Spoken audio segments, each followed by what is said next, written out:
हक के लिए सबसे पहले आगे खड़ा रहेगा चंद्र प्रकाश चौधरी, खड़ा रहेगा सांसद, खड़ा रहेगा। कितना गोली बारूद है हम लोग भी उसको देख लेंगे, क्योंकि हम लोग भी उसी ढेर में रहते हैं। मैं तमाम लोगों से यही आग्रह करूंगा, आप लोग देखे भी होंगे संसद भवन में भी हमने कई कोयलांचल क्षेत्र का आवाज उठाया, क्योंकि हमारे पास लोकसभा में आवाज उठाने के लिए बेरोजगारी, विस्थापन छोड़कर कोई ज्यादा, सबसे ज्यादा जरूरी हमारे पास है। यहाँ के लोग पलायन कर रहे हैं, दूसरे राज्य भी जाते हैं। आप देखिएगा जब भी होता है कोई घटना घटता है तो वहां से फोन आता है कि वहां पर एक मलेशिया में एक मर गया, वहां से परिजन आग्रह कर रहे कि भाई कैसे मेरा बेटा का लाश कम से कम आ जाए। चेन्नई से मर गया तो कैसे मेरा बेटा का लाश आवे, महाराष्ट्र में मरा तो कैसे मेरा बेटा का लाश आवे। तो लोग इतना परेशान है कि हम लोगों को रोजगार नहीं मिल पाता है, जिसके चलते ही हो रहा। अभी हमारी बहन बोल भी रही थी कि हम लोग के यहाँ वासरी है, हम लोग के यहाँ खदान है, दूसरे जगह के लोग यहाँ काम करते हैं और हम लोगों का लोग दूसरे जगह जाते हैं, और वही दुर्घटना घटता है तो लोग आके परेशान रहते हैं। तो मैं आप लोगों से यही कहूंगा, भले ही थोड़ा आप लोग देर से हमको बुलाए, लेकिन मैं आपको अपनी ओर से आश्वस्त करता हूं, आपका हक अधिकार निश्चित तौर पर मैं लिखित रूप से, क्योंकि पूरे बीसीसीएल क्षेत्र में, खास करके हमारे लोकसभा क्षेत्र में एरिया 1 से लेकर एरिया 6 तक पड़ता है। ऐसे तो बीसीसीएल का काफी लंबा एरिया है, झरिया है, इधर काफी माइंस है, लेकिन मैं आप लोगों को अपनी ओर से यही विश्वास दिलाता हूं कि जो अधिकार वास्तव में जो हम आप लोगों को मिलना चाहिए, रोजगार से संबंधित, आप लोगों को नौकरी, जो जमीन गया है जिनको नौकरी नहीं मिल पाया, उससे संबंधित कई चीजें हैं जो आज जिससे हम लोग त्रस्त हैं, धूल गर्दा खा रहे हैं। हम लोगों के लिए सीएसआर का फंड हमारे यहाँ नहीं खर्च होता है, डीएमएफटी का फंड खर्च होता है, डिस्ट्रिक्ट मिनरल फंड जिसको हम लोग बनाए, और उस पर करोड़ों करोड़ों रुपया खर्च हो रहा है। पानी के लिए, रोड के लिए सारा पैसा में खर्च कर सकते हैं, शिक्षा के लिए खर्च कर सकते हैं, हमारे बच्चे कैसे अच्छा से अच्छा पढ़े, इस पर कोई ध्यान नहीं होता।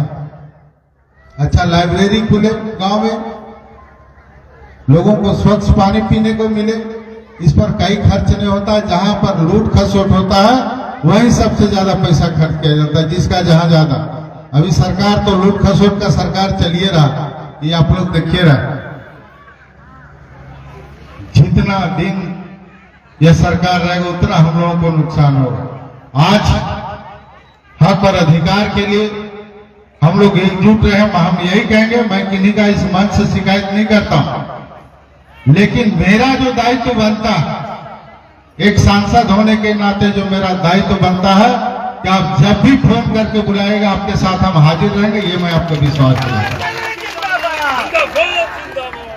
और इस मंच के माध्यम से भी बीसीसीएल प्रबंधन को हम चुनौती देते हैं कि यदि अभी हम लोगों का लिखित रूप से हम जिस तरह से हम सीसीएल को भी हमने डिमांड दिया था, उसी तरह से पूरे क्षेत्र का जो समस्या, उस समस्या को लेकर हर क्षेत्र में जाकर लोगों का जो डिमांड है हम लिखित रूप से, मैं बीसीसीएल प्रबंधन को लिखित रूप से दूंगा और उनको कम से कम 1 महीना का समय दूंगा। यदि 1 महीना के अंदर, क्योंकि हमारे ओर से जो लिखित रूप से जाएगा एक चेतावनी के रूप में जाएगा और एक मार्गदर्शन के रूप में जाएगा कि प्रबंधन को जो करना है, जो विस्थापित के साथ जो आज तक सौतेलापन व्यवहार किया है, जो विस्थापितों को विश्वास में लेकर जिसको काम करना चाहिए, जो रैयत है उनको विश्वास में लेकर काम करना चाहिए, वह नहीं लिया। आज डराकर धमकाकर केस मुकदमा कर यह माहौल अब नहीं चलेगा। अब तभी आपका काम चलेगा जब विस्थापितों का मार्गदर्शन मिलेगा, विस्थापितों का विश्वास मिलेंगे, नौजवानों को रोजगार देंगे, तभी काम चलेगा, नहीं तो पूरा बीसीसीएल ठप रहेगा। मैं ये आश्वासन चेतावनी देना चाहता हूं। और इसकी तैयारी भी अब हम लोगों को करना है। अपने हक अधिकार के लिए हम लोग को विनोद बाबू का जो स्लोगन है, पढ़ो और लड़ो, उन्हीं का मार्गदर्शन में हम लोग चलते हैं, पूरा कोयलांचल क्षेत्र चलता है। इसके लिए भी आप लोग को तैयार होना पड़ेगा। हम बोल देंगे बीसीसीएल दे देगा, बीसीसीएल का अधिकारी का चमड़ा इतना मोटा है कि वहां सिरिंज भी वही मोटा जानवर वाला सिरिंज में लगना पड़ेगा, तब उसका असर पड़ता है। इसलिए उसके लिए भी आप लोग को तैयार होगा। अपने हक और के लिए लड़ाई के लिए हम लोगों को यदि शहीद भी होना पड़ेगा तो पहला गोली चंद्र प्रकाश चौधरी खाएगा, ये मैं आपको विश्वास दूंगा। हम पीछे हटने वाले नहीं हैं, हम पीछे हटने वाले नहीं हैं। इसलिए यह तैयारी हम लोग करेंगे। ये हम लोग क्योंकि अभी 8 मार्च से लेकर 4 अप्रैल तक हम लोगों का अभी लोकसभा सदन भी चलेगा। कई सवाल भी हमने किया है, पूरा बीसीसीएल का आप लोग के क्षेत्र का डाटा आंकड़ा, कितना जमीन गया, कितने लोगों को नौकरी मिला, कितने लोगों को नहीं। मैं अभी सारा हिसाब अभी मांगा हूं बीसीसीएल, उसके पास कोई जवाब ही नहीं है, कोई जवाब नहीं। सीधे कोयला निकालो, बेचो, लूटो, काटो वाला सिस्टम में सब चल रहा है। जबकि बीसीसीएल है सरकारी कंपनी, पूरा सिस्टम में चलना चाहिए। यहाँ कोई सिस्टम नहीं चलता, यहाँ खाली गुंडागर्दी, और वही लोग के साथ अफसर लोग भी मिल जाता है भाई। उसके बिना उसको भी कुछ आर्थिक इनकम नहीं हो पाता है, जिसके चलते सब लोगों को मिलना पड़ता है। उसके साथ साथ जिला प्रशासन का भी वही हाल है। सब लोग मिलकर बीसीसीएल का कोयला तो लूट ही रहा, गरीबों का हक भी लूटा जा रहा, गरीबों का हक भी लूटा जा रहा। और जो जनप्रतिनिधि, छोटा मोटा जनप्रतिनिधि को तो लोग को बुझवे नहीं करता। आप सोचिए ना कि हमारा एमपी है, मैं हमारा घरवा में हमारा आवास में आग लगा दिया, लोग का कितना मनोबल हो। तो छोट मोट मुखिया सबके का वैल्यू देते सब तो एक खातिर सबके गोलबंद है पर तो तैयार रहा। हम इतने कहबो कि जे कांड भेले अभी ऐसे तो रोज अभी झरिया में भी देख ली कि वहां भी गोली बारूद हेले, वहां भी उसने विस्थापित के साथ हेले। जब विस्थापित के हक के बात है तो यह समय अब आ गया, अब सुते की जरूरत नहीं, सुते के समय होकर जागे के समय आ गया। क्योंकि नेतृत्व सबसे बड़ा चीज है। आखिर हम काकर नेतृत्व में हम लड़बे, सवाल है उठे।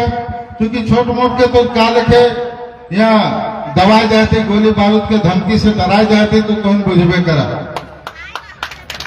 इसलिए नेतृत्व सबसे बड़ा चीज। आखिर आपका लड़ाई, आपका हक का लड़ाई किसके नेतृत्व में चलेगा, सबसे मुख्य बात ये।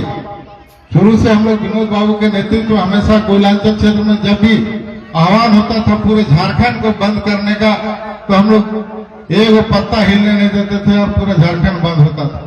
झारखंड आंदोलन के समय अब उस तरह का आंदोलन ही बिल्कुल बंद हो गया। अब झारखंड तो मिल गया, लेकिन झारखंड मिलने के बाद अब हक का बात आया है तो वह भी नहीं मिल पा रहा।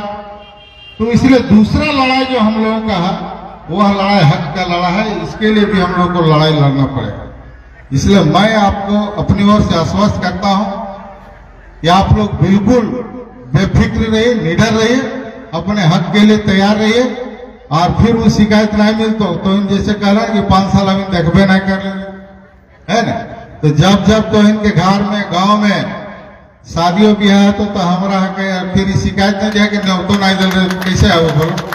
न्योतो तो जरूर देवे तब नहीं, जैसे हकेला है कि नहीं तो आवे है तो गांव के विस्थापित के बारे सुने है तो आ जाइए ना बोला। तो वैसे गांव में भी कोई भी काम ऐसे न तो सार्वजनिक काम है तो पर्व त्योहार है तो जब है तो तब खाली फोन कर दिया, हम जरूर हाजिर रह। हम इतना विश्वास दिया हुए तो इनके।